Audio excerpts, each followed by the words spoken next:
And something that's really great to think about is that if you're doing acrylic painting, plates are great to use, but the one thing that I have that is, it's the best thing ever, and I managed to score as many as I can, is that these are the old-fashioned egg plates. Remember in the, I don't know, the 30s, I guess, or 40s, a fancy lunch would have deviled eggs, and you'd have these fancy glass plates with all the eggs. You cut the egg in half, the hard-boiled egg, you cut it in half, and you take the yolk out, and you scrunch it up and fill it with crud, and you stick it back in, and it's a fancy little, you know, thing for a lady's lunch.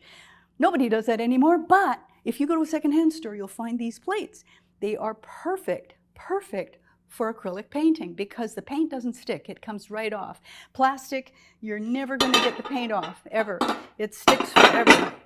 The other thing to think about is covering your paint trays. And I use shower caps. These are the plastic shower caps that you get from the dollar store. And I use them for covering my paint trays.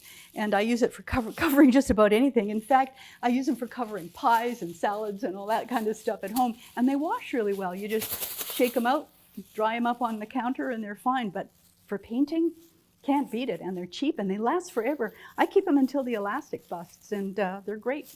So, 2 tricks of the trade, my tricks of the trade. And I go on YouTube to see other people's tricks of the trade. And I've learned a lot from that.